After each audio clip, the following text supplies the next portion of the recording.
যখন শিল্পকলা একাডেমির মতো একটা একাডেমির বিরুদ্ধে এই ধরনের অভিযোগ, নারী কেলেঙ্কারি, এই ধরনের কথা উঠবে, তখন বাংলাদেশের কোনো বাবা মা তাদের ছেলেমেয়েদেরকে আর নাচ গান শেখাতে চাইবে না। আপনারা অবগত আছেন যে আমরা সমগ্র বাংলাদেশের শিল্পকলা একাডেমিতে কর্মরত নারীরা হয়রানিমূলক অপপ্রচারের শিকার হয়ে নানা ধরনের হয়রানির মধ্য দিয়ে দিন অতিবাহিত করছি। অদৃশ্য একটি ঘুষখোর সিন্ডিকেট তাদের ব্যক্তিগত প্রার্থীদের চাকরি দিতে ব্যর্থ হয়ে প্রোপাগান্ডা চালিয়েছে। তার ভুক্তভোগী হয়ে আজ আমাদের এমন পরিস্থিতির সম্মুখীন হতে হয়েছে। ঘুষ কেলেঙ্কারি ধামাচাপা দিতে তারা একটা নীল নকশা তৈরি করে, যে নকশা অনুযায়ী দুর্নীতিবাজ ব্যক্তিদের সহায়তা নিয়ে ও চাকরি দিতে না পারা প্রার্থীদের উস্কানি দিয়ে বিভিন্ন মিডিয়া ও প্রতিষ্ঠানের অভিযোগ করানো হয় এবং আমাদেরকে বিভিন্ন সময় নানানভাবে হয়রানি করা হয়। বর্তমান সরকার দেশ সংস্কারের কাজ শুরু করার পর থেকে সিন্ডিকেটটি আবারও নতুন নেটওয়ার্ক সক্রিয় হয়ে ওঠার অপচেষ্টা চালাচ্ছে এবং নতুন এজেন্ডা বাস্তবায়নে মরিয়া হয়ে উঠেছে। নতুন এজেন্ডা অনুযায়ী তারা বাংলাদেশ শিল্পকলা একাডেমিতে কর্মরত নারীদের বিরুদ্ধে হয়রানিমূলক অপপ্রচার চালানোর মাধ্যমে প্রতিষ্ঠানটি ভাবমূর্তিতে প্রশ্নবিদ্ধ করার ষড়যন্ত্র শুরু করে। তাদের পরিকল্পনা অনুযায়ী গত কয়েকদিনের দেশের জনপ্রিয় দুটি টেলিভিশন চ্যানেলে বাংলাদেশ শিল্পকলা একাডেমির কর্মরত নারী শিল্পী, কর্মকর্তা ও বরেণ্য সাংস্কৃতিক ব্যক্তিদের ছবি ব্যবহার করে মানহানিকর সংবাদ প্রচার করানো হয়েছে।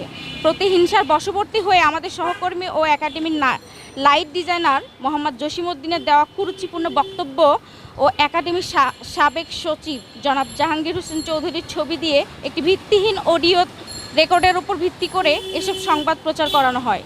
হয়রানিমূলক এসব মিথ্যা সংবাদ প্রচারের পর থেকে আমরা পারিবারিক ও সামাজিকভাবে অনাকাঙ্ক্ষিত হেনস্থার শিকার হচ্ছি এবং কর্মস্থলে নিরাপত্তাহীনতায় ভুগছি। আমরা বাংলাদেশ শিল্পকলা একাডেমির কর্মরত নারী সহকর্মীদের বিরুদ্ধে প্রচারিত সকল মানহানিকর ভিত্তিহীন সংবাদ প্রচারের তীব্র নিন্দা ও প্রতিবাদ জানাচ্ছি এবং আমাদের ঊর্ধ্বতন কর্তৃপক্ষের কাছে নিম্নতর দাবিগুলো উপস্থাপন করেছি।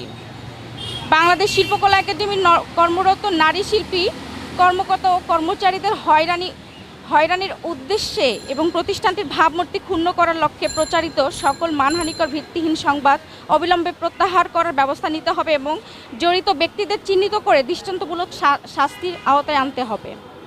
বাংলাদেশ শিল্পকলা একাডেমির কর্মরত শিল্পী, কর্মকর্তা ও কর্মচারীদের বিরুদ্ধে শোষণ ও নিপীড়নমূলক সকল প্রকার ষড়যন্ত্র ও কর্মকাণ্ড বন্ধ করতে হবে।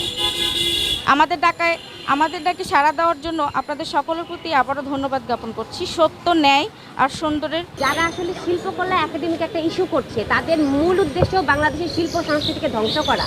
যখন শিল্পকলা একাডেমির মতো একটা একাডেমির বিরুদ্ধে এই ধরনের অভিযোগ, নারী কেলেঙ্কারি, এই ধরনের কথা উঠবে, তখন বাংলাদেশের কোনো বাবা মা তাদের ছেলেমেয়েদেরকে আর নাচ গান শেখাতে চাইবে না। এবং তাদের উদ্দেশ্য এটাই, বাংলাদেশ থেকে শিল্প সংস্কৃতিকে একদম ধূলিসাৎ করে দেওয়া। সেই উদ্দেশ্যে তার প্রথম স্টেপই ছিল শিল্পকলাকে আঘাত করা। যেহেতু শিল্পকলা আমরা জানি নারীরা একটু দুর্বল, নারীদের চরিত্রে সহজে কাদা ছেটানো যায়, এই ইস্যুটাকে তারা ব্যবহার করে বাংলাদেশের শিল্প সংস্কৃতিকে ধ্বংস করার জন্য নেমেছে। এখানে কারো কোনো ব্যক্তি স্বার্থকতা, এবং যারা বলছে তারা হয়তো নিজেরাও বুঝতেছে না যে তাদেরকে ইউজ করা হচ্ছে, তাদেরকে ইউজ করে বাংলাদেশের শিল্প সংস্কৃতিটাকে ধ্বংসের দিকে এগিয়ে নেওয়া যাওয়া হচ্ছে। সেজন্যই আমাদের শিল্পকলার বিরুদ্ধে এই ধরনের নিউজ করা হচ্ছে।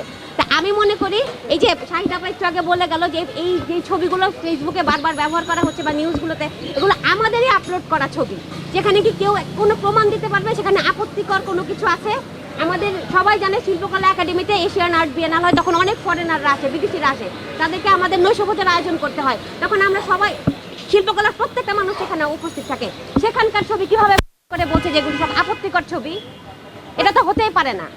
একটা সংবাদ বস্তুনিষ্ঠ সব সত্য সংবাদ প্রকাশ করবে, যেখানে দেশের মানুষ অথেন্টিক নিউজটা পাবে। সেখানে যদি এইভাবে মিথ্যা নিউজ ছাপানো হয়, সেটা তো কখনোই আমাদের কাম্য হতে পারে না। সেটার জন্য আমরা সকল নারীরা তীব্র নিন্দা জানাচ্ছি।